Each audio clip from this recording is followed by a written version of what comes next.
I wrote this next song here in 1979 in Denver. Well, actually, I started it at home, didn't I? I was living on Whidbey Island at the time, which is just north of Seattle. And I started it up there, but I finished it in Denver. There's a freight yard down there that I used as my office.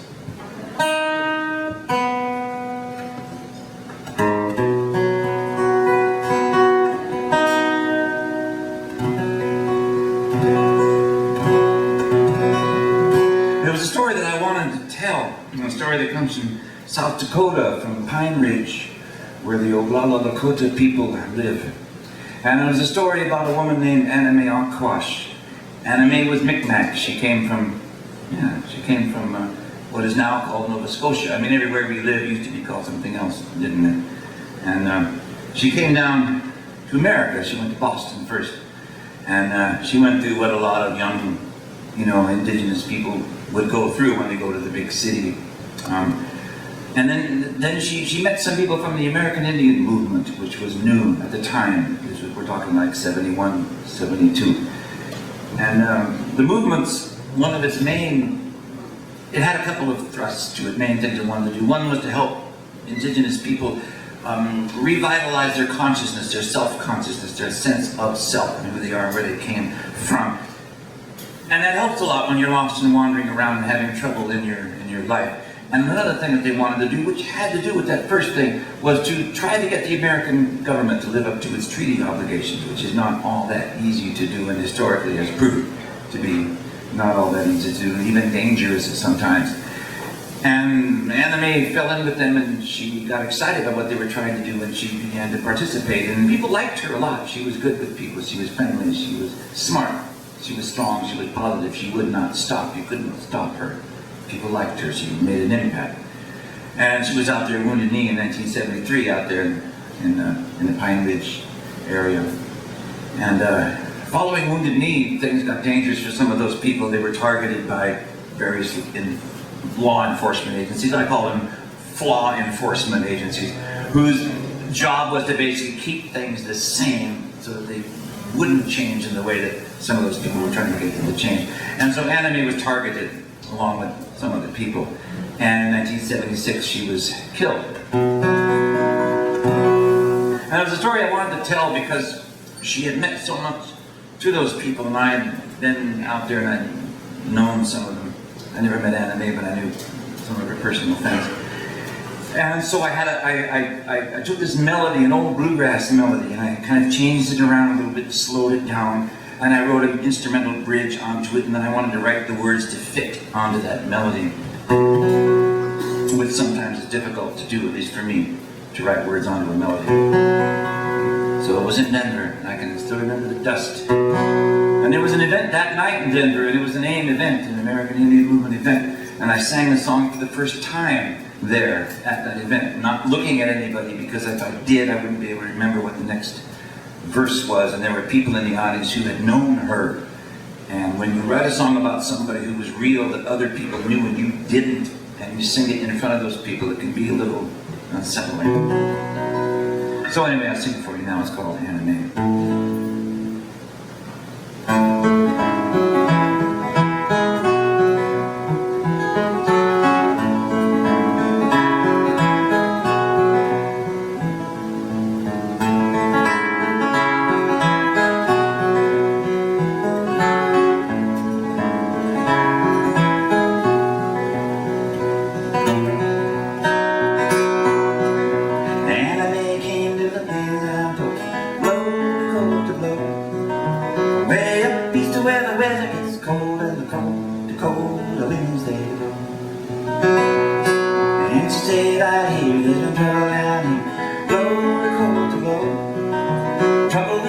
Trouble every year, and the cold winds they blow. And I may be the vow by the fire that blow to blow, but she would give her life to the people's fate, and the cold winds they blow. And then the voice and the whisper in the wind that say, blow to blow. Somebody's gonna get hurt someday, and the cold winds they blow.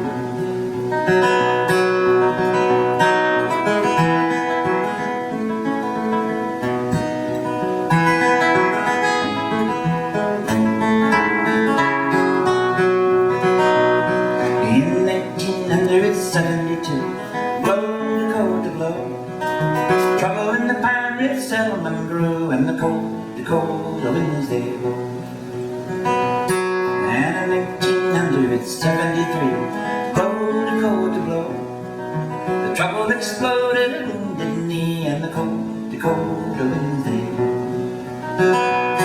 And in 1974, cold to blow, there was a backlash beating at everybody's door, and the cold winds they blow. And then the warning passed from tongue to tongue, cold to blow, that there was trouble coming with the federal gun, and the cold winds they blow.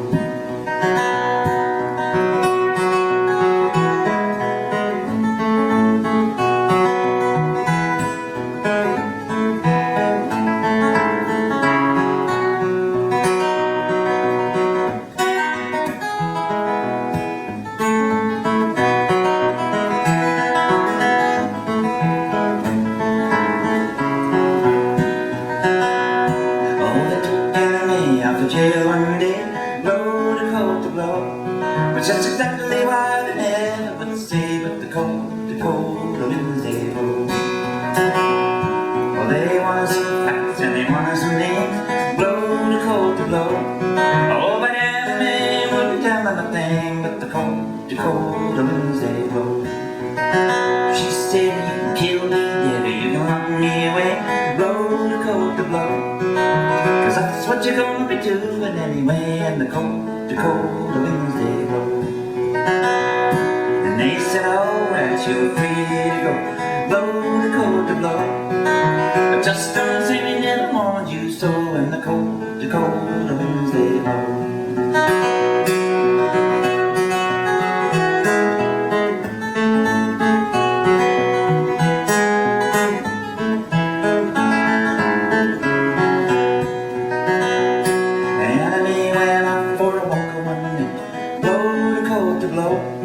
But she never lived to see the morning light, and the cold winds they blow.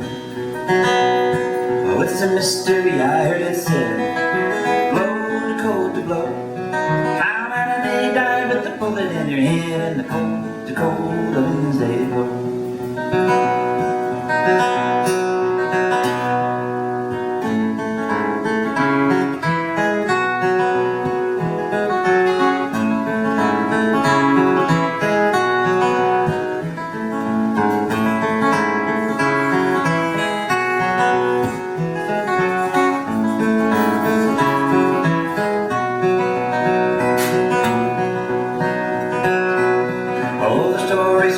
Far and wide, blow to blow, how another daughter of the people had died, and the cold winds they blow.